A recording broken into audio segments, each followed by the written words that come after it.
La Coupe d'Afrique des Nations 2025 débarque au Maroc avec 9 stades, 6 villes et une promesse, c'est de faire vibrer toute l'Afrique et même tout le monde entier, tant sur nos écrans que sur nos petits écrans. Aujourd'hui, je vous présente les stades qui vont accueillir les événements que le Maroc nous prépare, c'est-à-dire les grands matchs, les matchs de qualité, et aussi sur des stades, dans des stades de qualité. Et ça, le Maroc, c'est pas amusé avec, ils ont mis le paquet. Quand je dis le paquet, c'est le paquet. Déjà, dans une ville, il y a 4 stades et c'est dans la ville de Rabat. 4 stades dans une ville. C'est un peu trop, mais c'est ça. Et dans la ville de Rabat, il y a un stade qui nous tape à l'œil, le plus beau stade du Maroc. Pour ne pas dire le plus beau stade d'Afrique. C'est le stade du prince Moulay Abdallah. Je ne sais pas si c'est comme ça on prononce, mais c'est le prince Moulay Abdallah. Ce stade compte 69 500 places et elle va abriter de 1 le match d'ouverture de la CAN, l'une des demi-finales de la CAN, sans oublier la finale de la Coupe d'Afrique des Nations. Dans ce stade que tout va se jouer, c'est dans ce stade qu'il y aura des beaux moments, des beaux événements, sans oublier la beauté même du stade. Là, le stade est d'une beauté, excusez-moi pour le thème, mais ce n'est pas africain, c'est du nouveau chez les Africains en fait.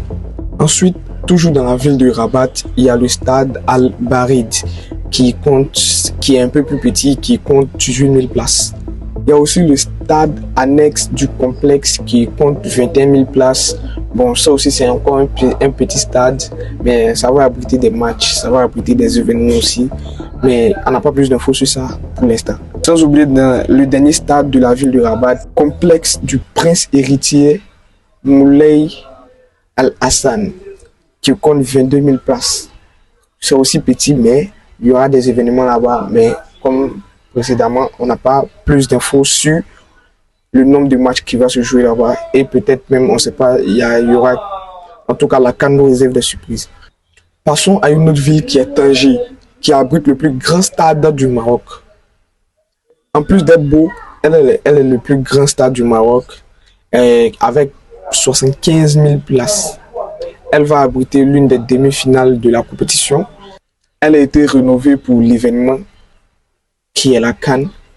Ils ont changé la pelouse, les gradins et même le toit du stade.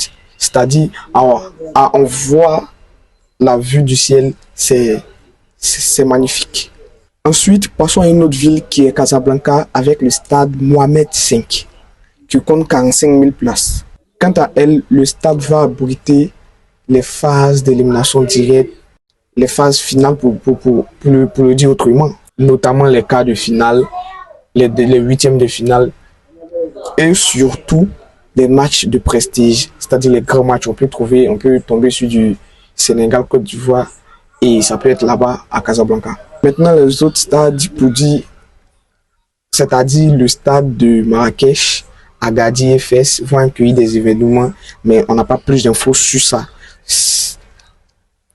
Il y aura des matchs, beaucoup de matchs, mais on ne sait rien pour l'instant, à part si au montage j'ai trouvé des informations, je vais le mettre en commentaire. N'hésitez pas à vous abonner, à activer la cloche de notification. On se retrouve très vite pour une nouvelle vidéo. Peace out.